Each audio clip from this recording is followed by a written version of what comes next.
नमस्कार, मैं दिनेश श्रीवास्तव। आप देख रहे हैं एडी लाइव। आज का विषय है पुस्तक का विमोचन। पुस्तक किसने लिखा है, वह लेखक भी आज हमारे साथ है। नाम है शैलेंद्र पांडे शैल जी। वह पुस्तक का नाम है चिरागों में चुपचाप जलते हैं। उसके लेखक हैं शैलेंद्र पांडे शैल जी।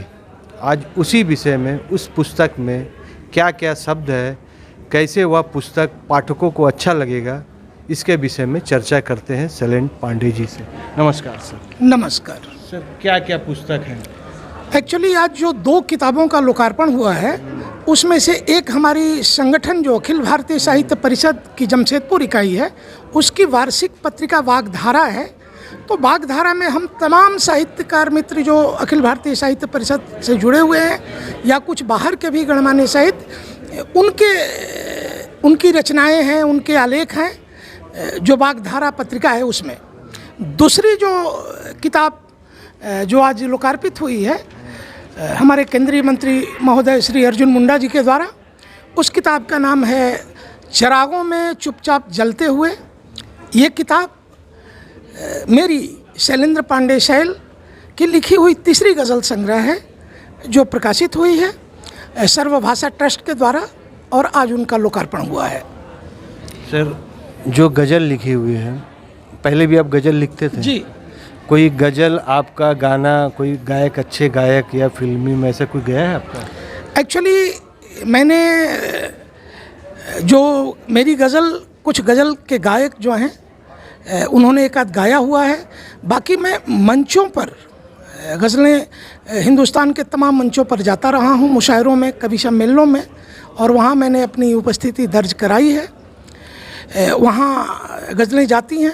जैसा आपने पूछा इस गज़लों में क्या है, एक्चुअली ये गज़लें आम जीवन की पीड़ाएं हैं, अपनी अनुभूतियां हैं, और मेरी ये कोशिश रही है कि मैं सादे से सादे शब्दों में अपने पाठकों तक पहुंचूं कि मुझे समझने में उन्हें कोई दिक्कत नहीं आए। और आज की गज़लों का तेवर भी यही है। जब कहा जाता था कि गज़लें सिर्फ प्रेम की बातें करती हैं, आज की गज़लें भूख की बात करती हैं, सामाजिक विद्रूपताओं की बात करती हैं, प्रतिरोध की बात करती हैं, राष्ट्रीय चेतना और राष्ट्रीय स्वर की बात करती हैं। तो आज की गज़लें हमारे जीवन के हर फलक को छूती हैं, प्रभावित करती हैं, और गज़लें पूरे उनकी सार्थकता में स्वीकार किया गया है। ये गज़लों की बड़ी उपलब्धि है। सर, ये तो आप लेखक दृष्टिकोण से बोल रहे हैं, अच्छी बात है, आपका ये हॉबी है। एक आखिर लेखक अपने गज़ल को बहुत मेहनत करता है, लेकिन सर हर विषय, हर चीज़ आज अर्थ दृष्टिकोण से भी देखा जाता है। आपकी किताब का मार्केट से क्या रिस्पॉन्स आता है, और आने वाले समय में गज़ल बहुत अच्छे अच्छे लेखक लिखते हैं, लेकिन नाम होता है सिर्फ गुलजार का। ऐसा क्यों सर, और इसके लिए आपने क्या तैयारी किया है?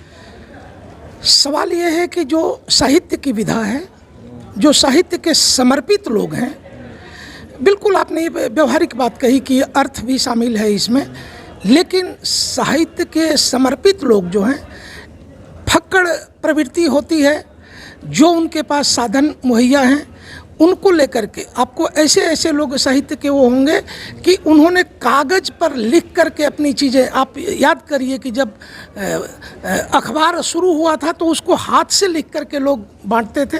तो ये समर्पण है। आज बिल्कुल साहित्य मार्केट में गई है, बिकी है, और मैं खुशकिस्मत रहा हूँ कि मेरी पहली किताब का दूसरा संस्करण भी आया और वो भी निकल गया।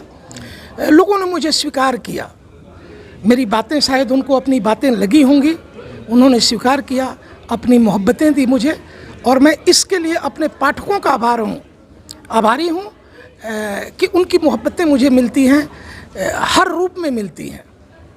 एक सवाल है सर, जो कि इसका डिजिटाइजकरण हुआ, यूट्यूब, फेसबुक में आपने एक किताब को लॉन्च किया है क्या? जी हाँ, अमेजन पर भी ये बुक है।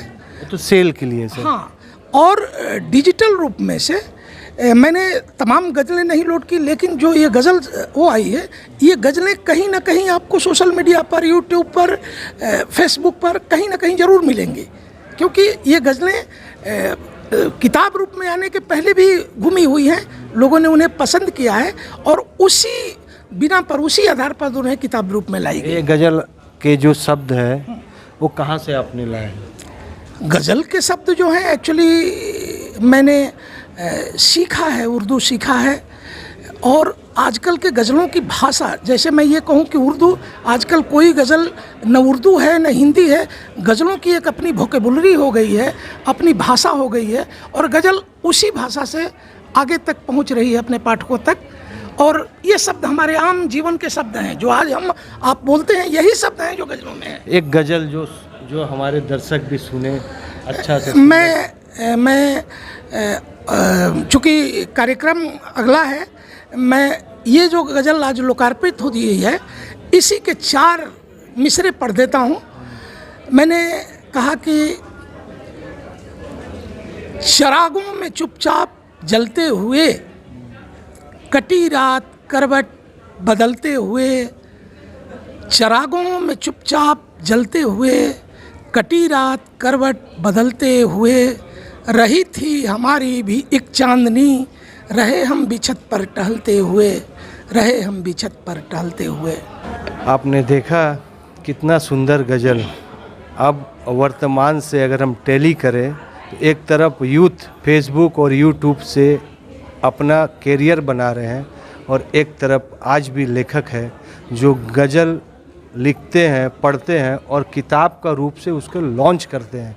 आने वाले समय में देखना है कि गज़ल कितना अपना ओरिजिनलिटी है किताब में रहेगा, ये आपको आने वाला समय ही बताएगा। देख रहे हैं एडी लाइव की वीडियो को अच्छी लगती है तो चैनल को सब्सक्राइब करें, वीडियो को लाइक करें, शेयर करें, अपने सुझाव कमेंट बॉक्स में ज़रूर दें। फिर मिलते हैं किसी नए विषय के साथ।